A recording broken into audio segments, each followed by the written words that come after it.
And sit. Max. Good boy. Good boy. So when I started this channel many months ago, my 主题 was 科学养犬.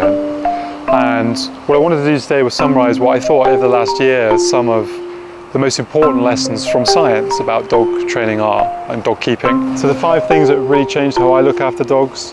First, the fallacy of the dominance or the pack theory.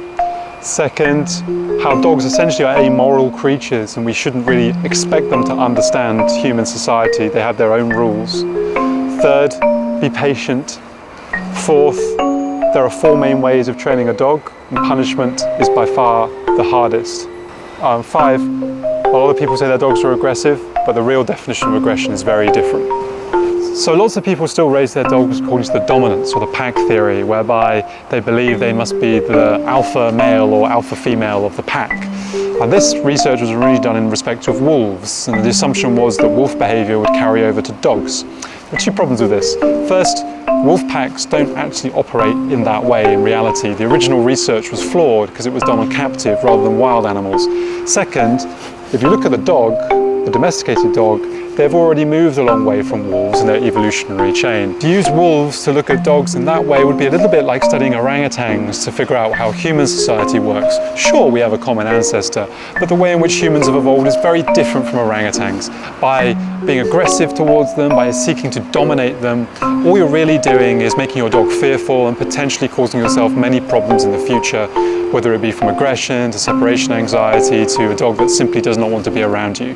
The best thing to do is you view them as dogs or animals that should be trained, but according to our own rules and not some artificial wolf-like pack hierarchy that's been disproved and has no real scientific foundation to it. Look, so dogs aren't little wolves or wolves in disguise, so what are they? Well, they're also not little humans. Ultimately, dogs are immoral creatures.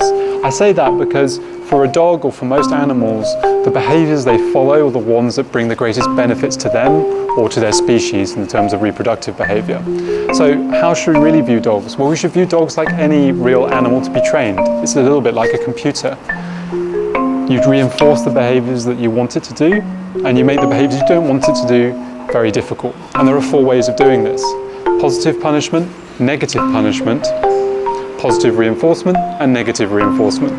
That's the entire world of learning theory. Scientific research has shown the easiest thing to do is positive reinforcement. That doesn't mean you have to do it 100% of the time, but the hardest thing is positive punishment.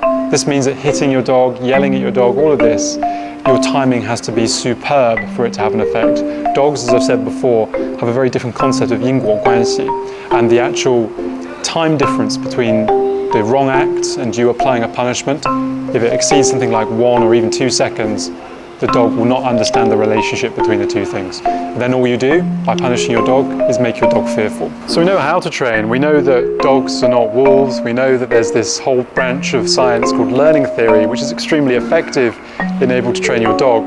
But here's where a lot of people fall down. Patience. Dogs are biological creatures. They're not, and we as human beings, we're already accustomed to digital type learning or machine learning, things that happen really, really quickly. Dogs require a lot of training. Max has had a lot of training and still here he's pulling on his lead slightly. It's that patience that a lot of people are lacking. People think they're doing badly at training or not training their dogs, but you have to remember, for a dog to learn takes a little bit of time. Furthermore, the way in which dogs learn is slightly different to humans. They're not very good at generalizing behaviors. So you may find that your dog sits very well in the home, but as soon as you take him or her outside, he won't sit for you. And that's not because the dog is disobedient. It's not because the dog is trying to dominate you or any of that. It's simply because the dog doesn't understand how to generalize behavior. So you have to train your behaviors in lots and lots of different circumstances for the dog to be able to make that link.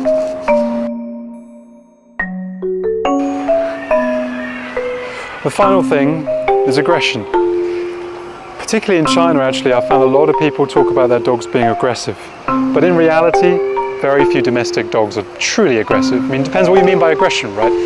Dogs, like humans, have disagreements. They yell at each other, they bark, they snap. But very rarely do you find dogs injuring each other. Truly aggressive dogs are dogs that send other dogs to the vets, and you have to pay a vet bill. Most dog fights, there's a lot of barking, there's a lot of yapping and flailing around, but there's no real damage. Those dogs aren't aggressive. In fact, really, for those dogs, you should be happy. Right, it's not great that they got in a fight, but the fact that they haven't done any damage implies that they have excellent, what we know as bite inhibition. In other words, they can control their teeth to not cause harm. Those dogs are great dogs because they've learnt not to cause damage. Then all you have to do is impulse control training. As I say, a lot of people who say their dogs are aggressive, they end up getting euthanized or given away. It's very sad. 看到了猫呢。